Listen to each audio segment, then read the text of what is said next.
It's less than 3 months to election 2020. Political parties are preparing feverishly. Some have their flag bearers, some have their manifestos, some have flag bearers without manifestos, some don't even have any of the two, but they're getting ready anyway. On Face to Face today, my guest represents the Progressive People's Party. We'll speak to her about the party's plans.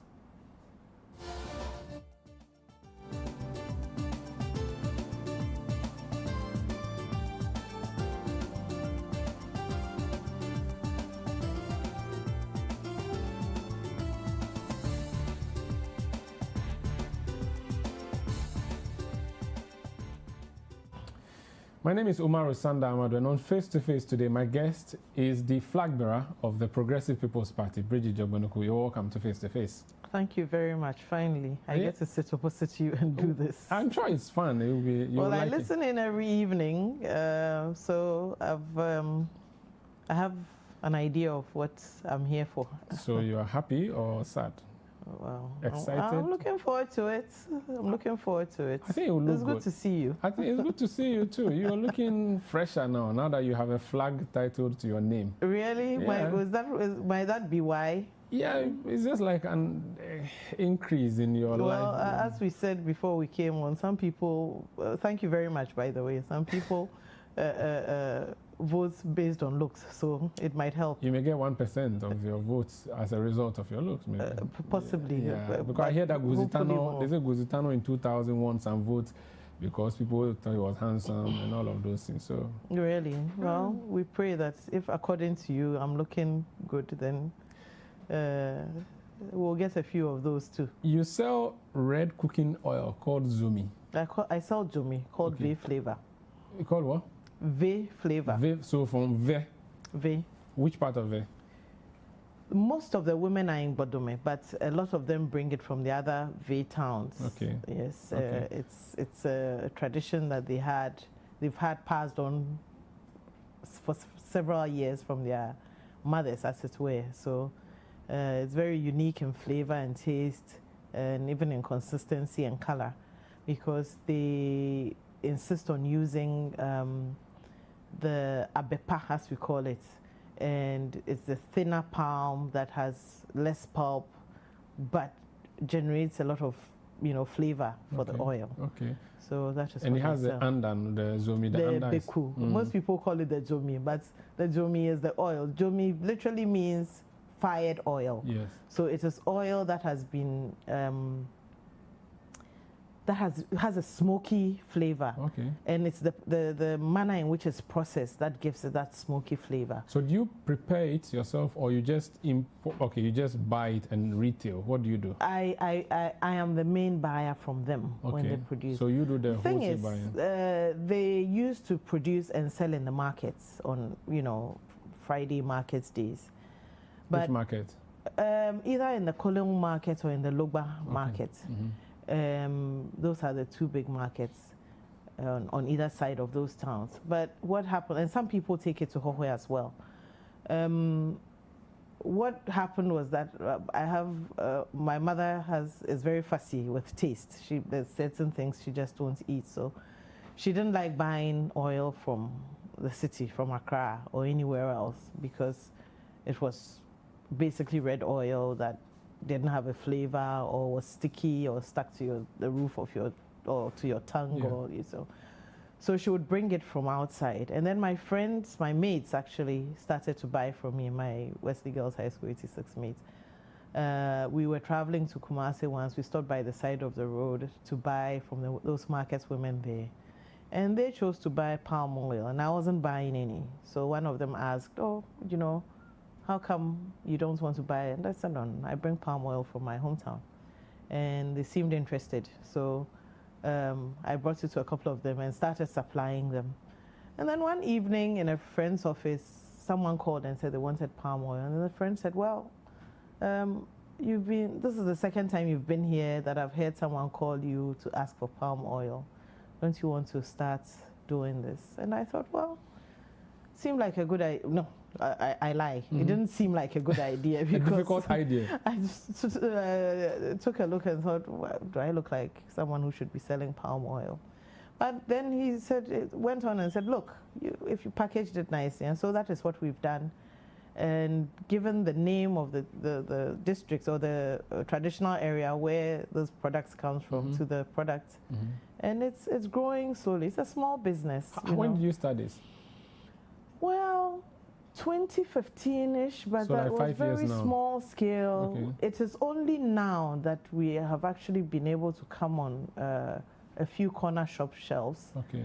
And we are starting to get, orders. So you call yourself an entrepreneur? Yes. I mean, I worked in that field. I've worked in other entrepreneurial fields, but this is what has gotten me. So do you employ people? Well, I have a couple of helpers, small helpers at home. Okay. We are not a big company. The women so the ones you have with you are typically people who help you with rebottling or repackaging. Yes. And maybe slapping posters on it.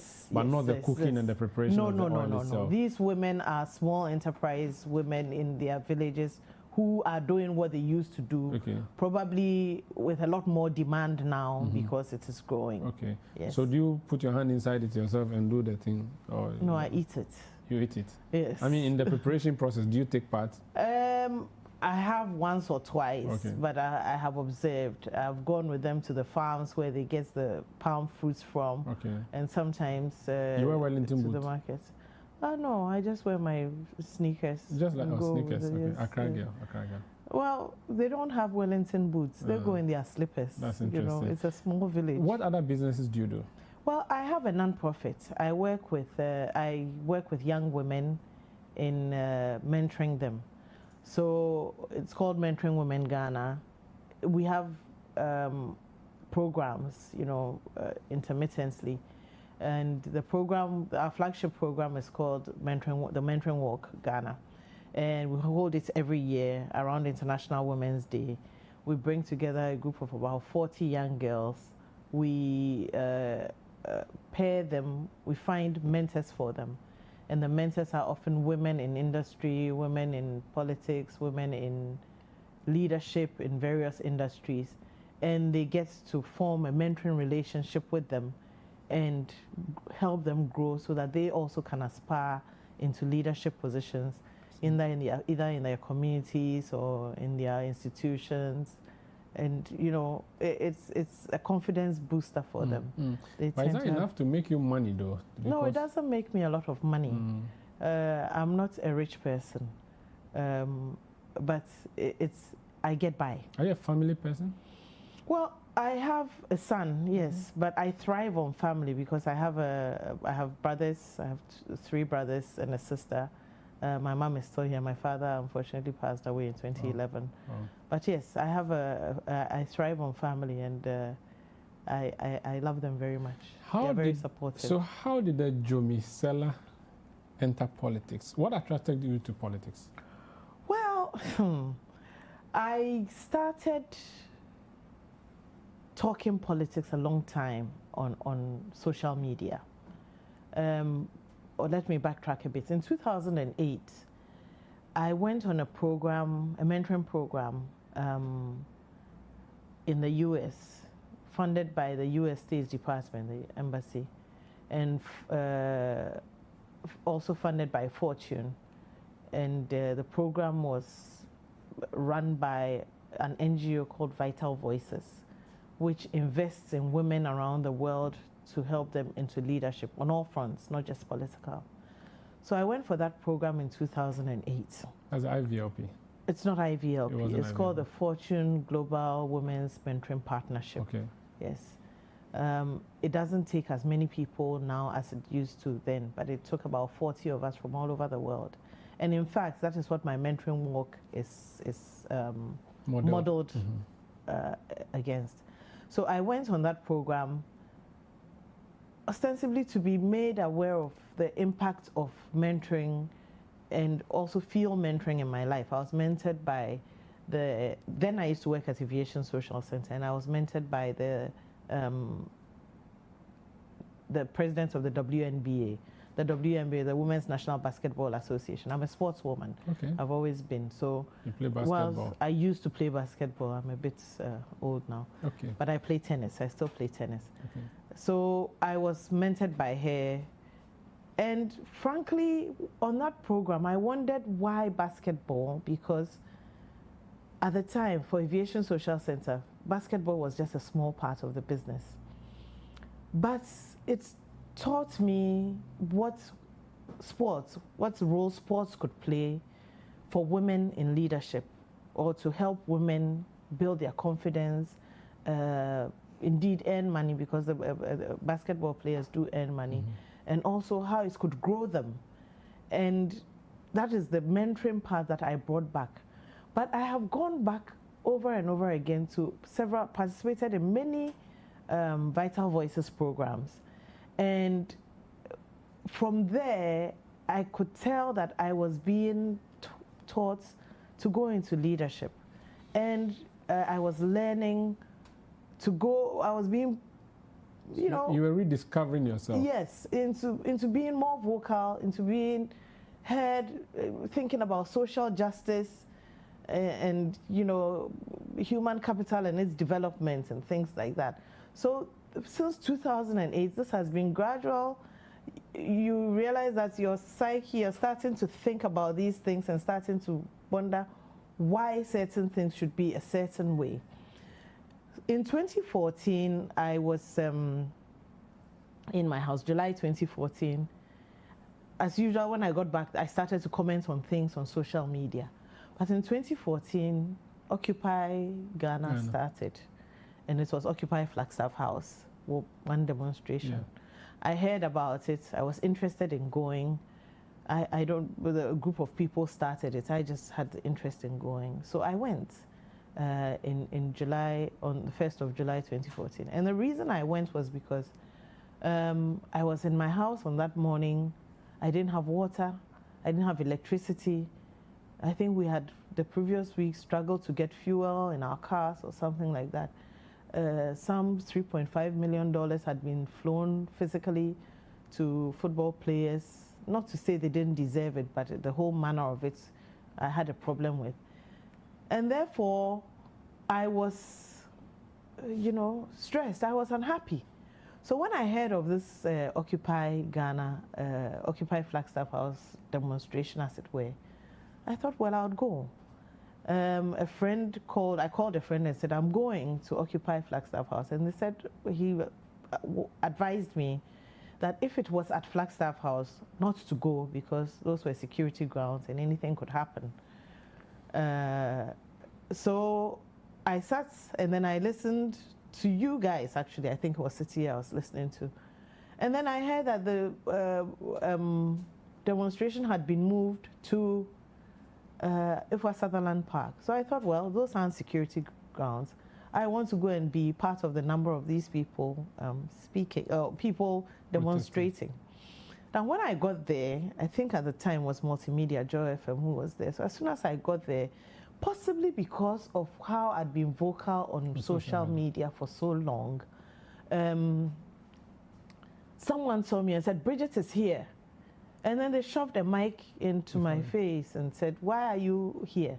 So I started to speak about my frustrations, what was going on, and all that, anything that was going wrong at the time. It's a long time now, 6 years. But I spoke, and then it turned out that it was live on air. So a few other people heard about it and said, we're coming along. And I think that is when I started to get active politically, not with the intention of being a political hero or anything, but certainly, surely concerned about this Ghana in which I live, which I've lived all my life, and how I want it to be, and what I want for my child and my nieces and my nephews, and what I have experienced before, and therefore what can be again. And that is when I started to get that way. So yes, I may be, a Jomisela in my little corner, but... But you were looking at things from the other side and you decided to help. Mm-hmm. The things that forced you onto the streets in 2014, on July 1st, are these things still present? Of course they are. I mean, I say that the things that some people fought against in 1979 during the revolution, have gone and come back, and they are there. They are troubling. As long as we have this two-party system where the winner takes everything and appoints everybody, these things will exist. The things you protested against in 2014 were not winner-take-all two-party system. There were specific issues. You say they are still around. Well, if it's about, well, now we have fuel in our cars. The power problem has been solved somewhat. I think what we want is a sustainable way of solving it. I believe that we're talking a lot now about sustainable energy and green energy and things like that. Hopefully we'll work towards those ones, because the thermal energy and of course depending on hydro is not sustainable, will not be enough for us. So the things of 1st July 2014 are really not there, are they? Well, the things of 2014, well, they are not there anymore, but we must develop. We must not remain. Is it Uhuru now? What do you mean? Is everything fine now? No, everything is not fine now. What is wrong now? There's still a lot of social injustice. Why are you not demonstrating at Ifwa Sutherland Park and doing Occupy Flagstaff House? Because you can change the name to Jubilee House now. Because I wasn't one of those. I really was not one of those who organized it. If it is organized again, I know Occupy exists. They are a lot more vocal now. Or talk about it a lot more, and influence decisions and influence opinion by their writings and by their activities. But you're a leader. You don't have to wait for someone to organize a demonstration. Yes, and that is why in my leadership, this is the way I want to do it now. I want to lead a political party. The people think that you guys at the time were Occupy NDC, not necessarily Occupy Flagstaff House. And that's why, even though you've admitted now that the same challenges are there, you are not back on the street. Well, different kinds of challenges, but challenges still exist. Yeah, you're not on the street. You haven't been on the street since 2017. Well, like I said, I went as a demonstrator. Yes, I could start my own demonstrations, but this is the way I choose to start it. I don't think that it was a matter of Occupy NDC. The challenges are different. This was what moved us then. There are different ways of showing our displeasure with issues like this. We still talk about it.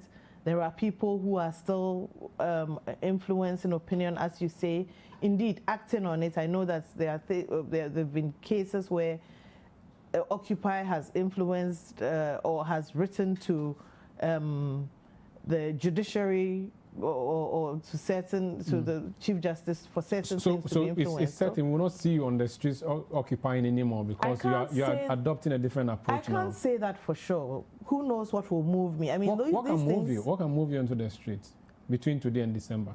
Well, sometimes you feel like being moved. You need. I mean, one person can't make a demonstration. There has to be a trigger.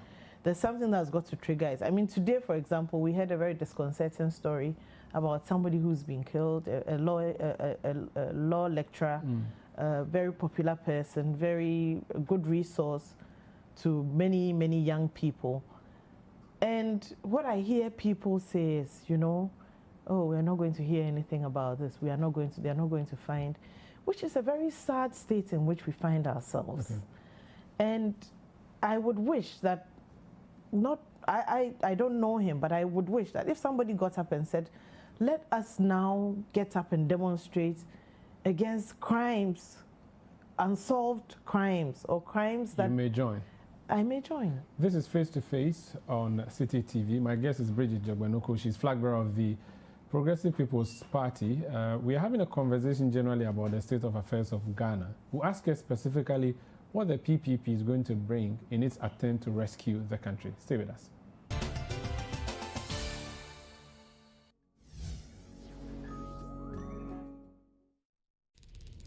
Don't just watch, be wowed. Get fired up. Get down, catch feels, drop the mic, choose to be moved, on the move, hotspot, any spot, enjoy a new view, walk in another shoes, power heels, paws, and feet. Take your stories to the streets. Hold court with court queens, ice queens, and yas queens. Fly away, come back home, and enjoy online entertainment on any screen. Sign up at showmax.com and change the way you watch.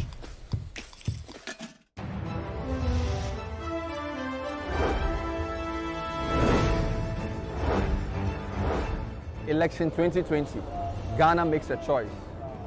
Tracking and bringing you reports of the presidential and parliamentary campaigns across the length and breadth of this nation. Analyzing campaign activities and election data with our panelists on the Voters' Diary. The Voters' Diary is the most factual, instructive, and balanced election 2020 analysis program on television. The Voters' Diary every weekday on City TV from 3 p.m. to 4 p.m. Stay informed on all the relevant issues on election 2020.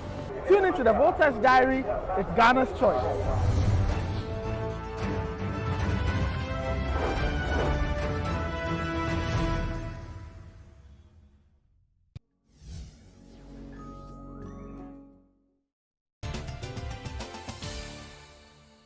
You're welcome back to Face to Face on City TV. My name is Umaru Sanda Amadu. My guest is Brigitte Dzogbenuku. She's flagbearer of the Progressive People's Party. What attracted you to the PPP? Is it your invitation to be running mate, or you joined before you were made running mate? I didn't get... But I've always been attracted to the PPP. PPP was created in 2012. Yes. Mm-hmm. So I'll tell you what, I've voted for all the parties before. So I'm the typical floating voter. All or just two? Because I'm not sure you voted for PNC or CPP. I voted for CPP. Okay. I voted for CPP in 2008. Because of Papa Kusindu? Yes. And of course, because of the ideals with which the party stood for at the time when he was there. So when did you join the PPP as a member? In 2016, as when I became running mate. So I wasn't, it was said that I wasn't a member of the PPP. So did you join the party because you had become the running mate, or you were already a member? That's what I was asking. I wasn't already a member. So when you became running mate? Yes, and that is it. You know, PPP, you don't have to join to believe in us. And I wish that we would look at our politics and our party affiliations like that. Some people think I have joined it and therefore I should vote for that party. You have a card and you pay dues. But you know, there are things. You just asked me a question a few minutes ago whether there are still the same issues like 2014. There may not be the same issues, but it doesn't mean that issues do not exist. And therefore, the fact that I belong to one party will mean that that is the way I'm going to vote, even if I disagree with some of the things that are going on. But you ought to have in the PPP an ID card to be a member of the party, oughtn't you? No, not at the time that I was joining. And PPP was open to say she's not a member, but that is the type of party that we have. How did you get invited to be running mate? Well, there were people who knew me and had seen my activity online, my participation in Occupy, and they called me. Honestly, when they called me, I did expect that they wanted me to either write something about the party or do something with their campaign. But when I was asked to be running mate, it took me some time to think about it. It's a big decision to take. So I thought about it. I ran it by my family, told them this is what I've been asked if I would accept. And then I went ahead and accepted it. Did Dr. Ndom himself call you, or he sent a team to speak to you? There was a team I spoke to, but I spoke to them and I was immediately speaking to Dr. Ndom about my Has your family been political? Not much. Well, not vocally, except my big brother, who I understand contributes to conversations on Peace FM a lot. Supporting which party? But not his support. He's very objective. Okay. That's the thing. He's very objective. If wrong is wrong, kind of. But he doesn't person. have a party card. I don't believe so. He doesn't support no. any of the two parties. No, he doesn't. I see. Yes. When you met Dr. Indom, then what happened? He said, "Come and be my running mate." Well, these two, the people, the team I had spoken to already had told me that is what they wanted from me. But I of course, I had to speak to Dr. Indom and see, first of all, whether the personalities gel. So what do you like about him? You know, I had heard Dr. Indom on air several times, and I had voted for him as well. So it wasn't this time to become vice presidential candidate that's, if I can use the word, endeared me to him and the policies that and the principles that he stood for. I had heard about him already. I had already voted for him when he led the CPP. So I was actually happy because it's aligned with some of my values and some of my principles. What and some are of the these things values? I wanted for God. What are the values and principles? First of all, the one thing that I cannot deal with is the indiscipline in this country. We in the PPP talk about we want a just and disciplined society. The indiscipline in this country is heartbreaking. The man you idolize engaged in financial indiscipline. The BOG, the central bank, decided to take his bank. It's so much for someone who supports indiscipline or fights indiscipline. That is arguable that he engaged in financial indiscipline. It hasn't been overturned. So until it's overturned, the fact remains. So it hasn't been overturned. So you can't let the fact remain. It's still out there to be argued. It is what it is for now until overturned. Well, so let's leave that until it is overturned. But the point is, indiscipline is not only financial. Yeah, I'm just saying that that's one part That of is another thing. You indiscipline. see, when I was talking about our values on the day of my acclamation, I said, we seem to have reduced our values only to money. Our values go beyond money. And one of the values, if we turn this country into a disciplined society, it will make us money. But the indiscipline alone and the way people get away with it is amazing. And I come from a background, I grew up in the army, where discipline was non-negotiable. You know, indeed, it was sometimes enforced in some very brutal ways. You like that? No, not quite. Do you want soldiers to be deployed to Accra to whip people who are urinating at wrong places? Certainly not. What do you We define? don't need soldiers to be deployed in Accra for that. But if you have someone enforcing it, so that when they say, do not urinate here, 100 cedi spot fine, there's someone who enforces it. There's someone who should look out and say, who did this? And regardless of where you belong or who knows you, that discipline must be enforced. What else is in the PPP that should attract a voter? You know, I'll name a few. I started from the just and disciplined society, but let's go to the just, where, Umaru, you are here because you got some opportunities and some doors opened for you. I worked for them. Pardon? I worked for them. Yes, you worked for them, but the opportunity had to be there. And there are several children like you, and you know it because I heard you guys on air the other time saying that you went to a school not far from here and you spoke to a young lady and you found that she was talented and you decided to help. But it doesn't have to take you, Umaru Sanda. The opportunity should be there. This morning, for example, I got a call from my hometown, from the Vay Secondary School there, the headmaster. And of course, he has heard that someone from his village is, running for president. He's immediately thinking, how can we get the same opportunities here? You know, we want a society where the opportunities exist for everybody, regardless of where you come from. The opportunities may start with education. This current government has introduced free senior high school. It's a leveler education. What are you going to do to beat that?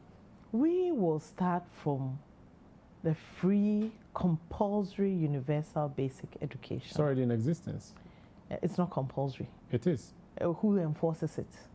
the GES has a way of enforcing. The community has a way of enforcing. They haven't enforced it, and that is why I will step out of your studios right now, go downstairs, and I'll see children loitering around. Well, now because of COVID, they are. But yes, even before How would you make COVID, education compulsory at the basic level? Well, you must hold parents accountable. How? You know, I'll tell you what. I'll give you an example, and because I have experienced it before. It wasn't here. It was in another jurisdiction. But it was easy. I didn't go to school for one day because it's compulsory. There's somebody who checks. There are checks and balances in school to check who is in school today. And when I didn't show up, the next day I went to school and I was sanctioned for not coming to school. It happens in basic schools. It doesn't happen all across basic schools. If you don't go to school, in my village, we send a team to go and bring you from wherever you are. Good thing that it's in your village. And you are lashed. Is it in Gomwan Kwanta? Most likely it would be. It is not. I attended a basic government school. I attended a basic government school. So if it used to exist, but it doesn't exist anymore. And if it exists, why do we see the kids on the streets? So you want a child to be punished for not showing up in school the following day? Well, it does. It's not so much punishment. You know, my punishment on that day that I didn't go to school just meant that I spent a few more hours in school on that afternoon when school was out, called detention. What do you do in detention? You just study some more. It just helps you, you know. So there are ways in which this can be addressed. First of all the sectors of government must work. The education sector must work and work in total so that when children are in school, there is actually an inspectorate board that is making sure that we have circuit supervisors. They ride motorbikes and drive pickup trucks to basic schools to ensure that there's discipline and there's attendance. I have one in my village called Jojonjo. He always brought his motorbike and ensured that... Your village must be very unique, and that must explain why you are sitting here. I don't know how unique it is. I would want someone from Vehicolon sitting here and interviewing me one day. Then I'll know that it is working everywhere. So there's free SHS. You are just going to implement the compulsory aspect of F-Cube. That's your biggest plan in education. What is the other? The other plan is this. We'll have to abolish the BEC. Why? Because every child must be educated at least to the SHS level. Okay.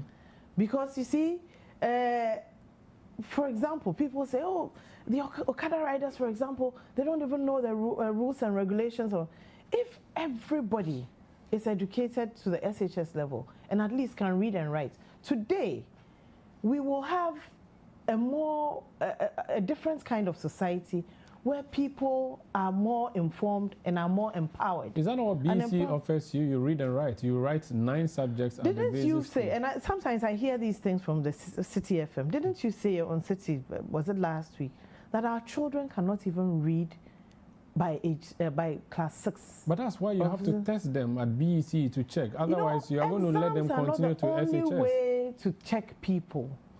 There can be regular assessments of the school, of the systems, of how the teachers are performing. And then the exam is the ultimate. You know, if you are only using tests, you are educating kids only to put them in an exam room, which almost always is not very congenial. It's not the best test of a school or an education system, just by exams.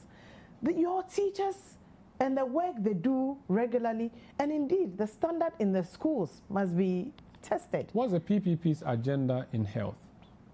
Well, the one thing we are concerned about is the environment and sanitation.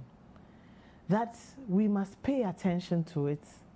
First and foremost, we believe in preventative health, not curative. Indeed, we will have to go into curative. But let's pay attention to the preventative. A long time ago, I was in a forum where Dr. J.O.M. Mpobi, who's also passed away, was talking about. And he talked about the history of disease in Ghana, where initially we were in the smallpox and all those areas. We managed to eradicate a lot of these things. But now we have diseases based on the bad sanitation, poor sanitation of our environment. That is the one thing we must take care of. How do you fix that as a party? You know, and this is not even so much the party thing as a personal thing I was thinking about the other day. I was talking about to someone, and indeed, I'm sure the party will adopt it. But you know, when government is decentralized, so instead of telling me, let me finish. No, I wanted to hear the party plan for health, not Brigitte's plan. Okay. When we've decided that we are reviewing the constitution so that the people themselves vote for their own local governments. Most of these health institutions will be decentralized. Indeed, the two parties believe in infrastructure and, you know, putting a lot in infrastructure. We know that we have put a lot in infrastructure, but the manpower needs training. We have institutions that are putting nurses and we are training doctors and all that. And I think the focus on the nurses training, for example, is just so you give them allowances without getting people who are really interested in doing the job and providing real health care. We are interested in the care of care that is given to the people who are sick. Is it wrong, the care we are getting now? Well, we have a beautiful edifice at Ridge, but that is where, and I listen to you people a lot, that is where we've had big cases of negligence and death. And you hear it all the time. The nurses are not being friendly. What do you think is the problem with that? What caused that? What caused that? I don't think that people are committed to their jobs enough. What we have done is that we have made money and wealth a big issue, and possibly status as well, rather than the work that has to be done. I have friends, Ghanaian doctors, who work outside, and sometimes they are alarmed at, they come here to work and they are alarmed at the level of care that is given, you know, post-operative care, for example. And those are some of the things that we want to address. Train the people well, put them there, let them love what they do, because this is what they have been called to. And they are not there because of money. In 2007, President Kufuor was faced with a problem, youth unemployment. His national security advisor said to him, let's create a national youth employment program to absorb people and give them jobs. That has grown into JIDA and became YEA now, and it's progressing. That's the youth agenda of the two parties, NPP and NDC. What is the PPP's youth agenda? We are thinking about creating jobs for the youth in their districts and where they find themselves. How? Not necessarily, you know, we have so much. We need to expand the economic platform of Ghana. What has happened is, in the past, we had this plan of developing roads along the major national roads. We have the N1. I think we have actually major national roads to, I think, N14 or N16, which will serve the country. And yet, a lot of these roads have not been developed.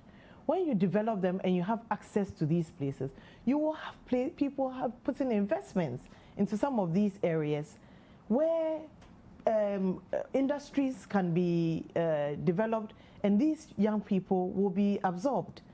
We tend to do the easy things. The YEA, you get them something to do. YEA has district offices. Yes, but what is being done apart from just paying youth so that they feel like, well, we are getting money? They're not just paying them, yes, they're giving them jobs. You are giving them jobs. How sustainable are these jobs? They've been working over the years. Working in what? This government says it has employed 120,000 extra youth onto in a program called... no, not NAPCO. NAPCO is different. This is just youth employment under YEA. Well, yes. So what are you going to do differently? That's what I want to know. For instance... You know, we don't always need to do things differently. We can also build up on some of these things. What would you build? I was saying earlier on another platform that we have, for example, been mining gold for hundreds of years. We have a large mine in Obuasi. Suddenly we have Galamsey coming up, and this is because of youth unemployment. We have Galamsey coming up, we are polluting our waters, and we have all kinds of plethora of problems coming up with it. Why have we not, in all these 100 years, thought of refining our gold here? We take our gold outside. That is work, jobs being taken out of the hands of the youth in a place like Obuasi. and the youth who themselves are in Galamsey, in those areas around there, if you have a refinery, you can employ so many other people to work on some of these things. If you expand the economic platform and open up the country, you will have access to some of these places. There are places like a town we went to during my campaign in 2016, I can't remember. They had yams. Plenty of yams they had farmed. And they said the yams were going to waste because they couldn't transport them along the Eastern Corridor, no surprise there, to get to Accra. And I was thinking, what if we had a yam chips factory, for example? Have you heard of one district, one factory? Well, yes, I've heard of it.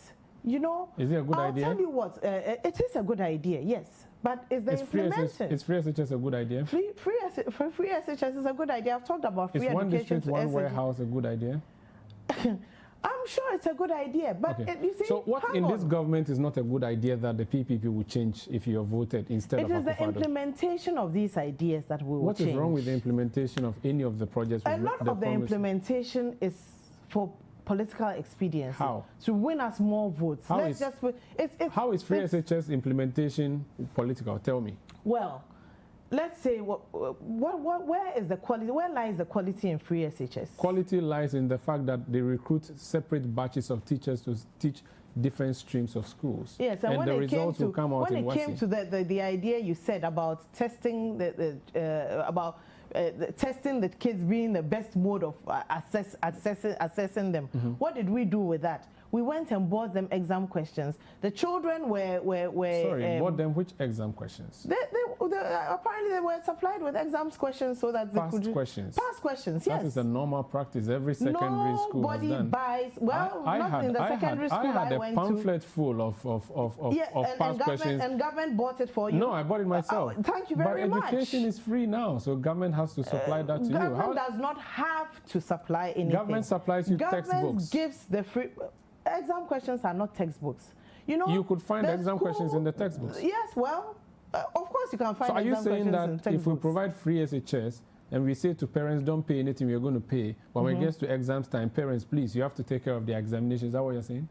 What do you mean by take care of it? When has it been that parents have had to buy even exam questions for children? Serious parents do. Well, that is a choice. No, it's not a choice. It's what ought to be done for you to pass your examination. It doesn't need to. It's not what ought to be done for you to pass. Mind you, it's not the Umaru Sanda, please. Let's not devalue Ghana's education. Okay. And that is why these young children actually thought that those were the exam questions that were going to come, and they were up in arms protesting. I do not think so. Exam questions, past exam questions will have their years on them. I went to a secondary school here in Ghana. Nobody bought us exam questions at the time. Which secondary school did you go to? I went to Wesley Girls High School. At Wesley Girls, you never solved past questions? We solved past questions, but government didn't buy it for us. Who got them for you? The previous year group passed it on to us. Okay, that was what was done. Who gave it to the previous year group? The previous year group, the year group before that. Good. And that is what is done. So then it takes us to a decade or two. So for instance, 95 past questions would have been given to you. You finished school in 2003. How do you get that? It's compiled in a booklet and you buy it. Well, that is what we have reduced our education to now. No, because it's free now. And it ought not to be that. Because when students write exams, the exams questions are yours. What are you doing with it afterwards? This is Face to Face on City TV. My name is Umaru Sanda Amadu. My guest is Brigitte Dzogbenuku. We are just discussing what the PPP plans are, national plans, ahead of election 2020. She is the new torchbearer of that party.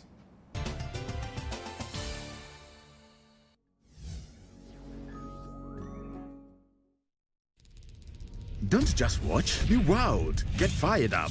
Get down. Catch feels. Drop the mic. Choose to be moved. On the move. Hotspot, any spot. Enjoy a new view. Walk in another shoes. Power heels. Paws and feet. Take your stories to the streets. Hold court with court queens, ice queens, and yas queens. Fly away. Come back home and enjoy online entertainment on any screen. Sign up at showmax.com and change the way you watch. That's kind of cynical. I mean, because I'm not sure that all that we have done have necessarily been to the benefit of middle class or wealthy people. So we will get to that. Tune in to The Point of View this and every Monday and Wednesday at 9 p.m. as I, Bernard Avile, get the right guests, ask them relevant questions on issues that matter to you.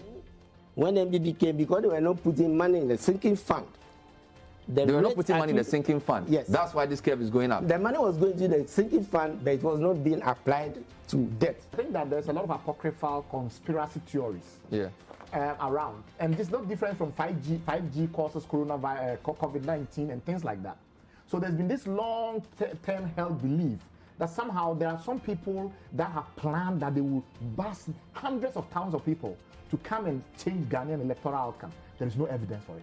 There is absolutely no evidence for it. I am saying that we have very professional herbalists in this country whose capacity I know because I've tried it. But also there are quack ones within them. And the earlier we weed them out, the better for us. Remember, The Point of View is live every Monday and Wednesday at 9 p.m.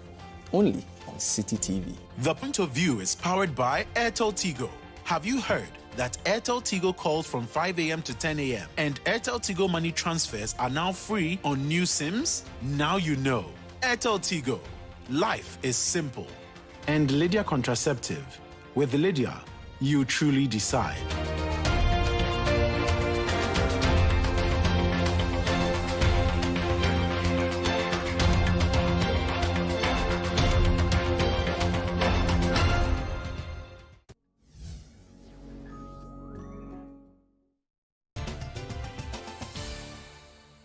You're welcome back to Face to Face. Brigitte is still in studio with me. She's the flag bearer of the PPP. How did you get chosen over the weekend? Because we saw two people contesting and all of a sudden you were confirmed. How did that happen? I think that the story came out that William Dowokpo stepped down. What happened was, I believe when I filed, a lot of the media carried the story as if I was the substantive flag bearer. And social media was also awash with the idea that I was. And therefore, I think with the groundswell and all that, William must have thought... Decided to step down. Is it a case that Dr. Ndum supported you against William? I wouldn't know what Dr. Ndum did with William, but I've been speaking to Dr. Ndum, and yes, he... Is he the one who asked you to run? Well, I was his vice presidential candidate. It's to order that I would, take up the presidency. No, it doesn't work like that. Oh, really? Well, it does, apparently, because when the president passed away... Did he ask you specifically to run? He had asked. He said he was stepping down, and he had asked, would I want to do this? And of course, I needed to give it a lot of thought. So did he give you financial support? No, he didn't. So who supported your campaign financially? Well, I have friends who support me. How much did your campaign cost to be flag bearer? Not much. We are a small party. It doesn't take that much to, 500 cedis?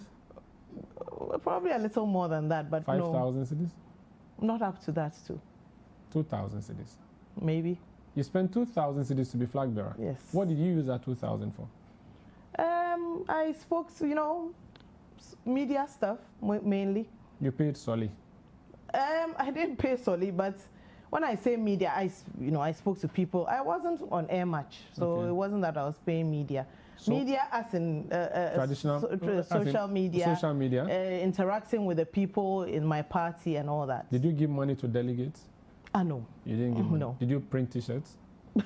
Are you joking? Wouldn't you have seen it? You didn't? No. So 2020 is coming, December 7. What else are you going to do? So this one was culture because it was an internal party issue.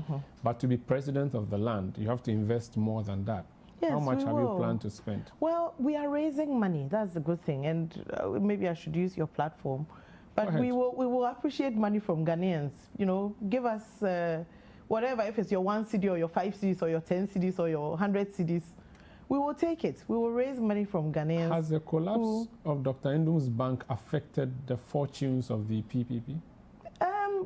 Possibly, because there were 6,000 people working in there who supported the party, who might have had a little something in their pockets to help us. But now they are unemployed and are at home. So is the PPP broke? No, it's not broke. We have networks who will support us. And we believe that people want something different and want something new, so they will come through for us. Why would they give you money when you can't? There's no guarantee that you win the elections. You don't even have a parliamentary seat. We will have a parliamentary seat, or we'll have a few parliamentary seats. But why would they give us money? Because, you know, they believe that there's a start to everything. And maybe we've started now, and we will go forward. And there are more elections to come. And there is something to be heard. We have something to say to Ghanaians, which will influence these elections. So we need not throw our hands up in the air. Ghanaians want something different. Ghanaians want something different from these two parties. And we are the ones, and that is why they will support us to do that. Are you going to choose a woman as running mate or a man? It is likely to be a man, but I'll only say this much. In the past, when men are elected as flag bearers, they choose women as their running mates.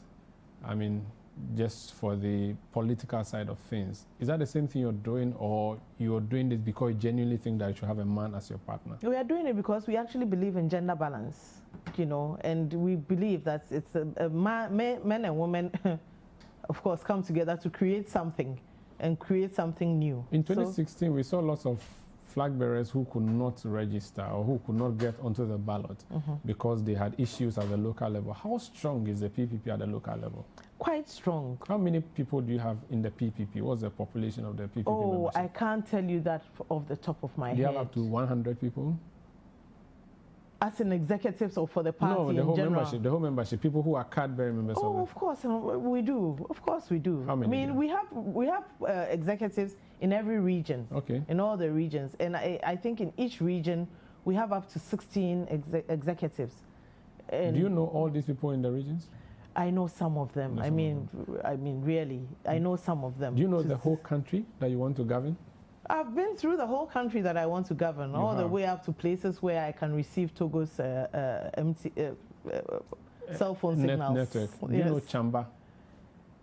No, I don't know Chamba. Okay, Chamba is one of the yam growing areas on the Eastern Corridor. I thought that's what you were thinking about. No, it was a town with a name that started with S. Yes. I keep forgetting. And it's on the Eastern name. Corridor. It's on the Eastern Corridor. Madam Brigitte Dzogbenuku, we wish you all the best in your campaign. Thank you very much, Umaru Sanda. I'm happy talking to you. I'm happy seeing you here too. I wish you all the best. That's Brigitte Dzogbenuku, flag bearer, Progressive People's Party. I like to say Putusi People's Party because Dr. Papa Kwesindum calls.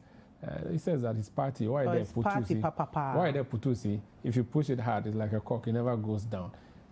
Awake is the slogan. Stay with us. This is City TV. My name is Umaru Sanda Amadu. We'll be back with more. Don't go away.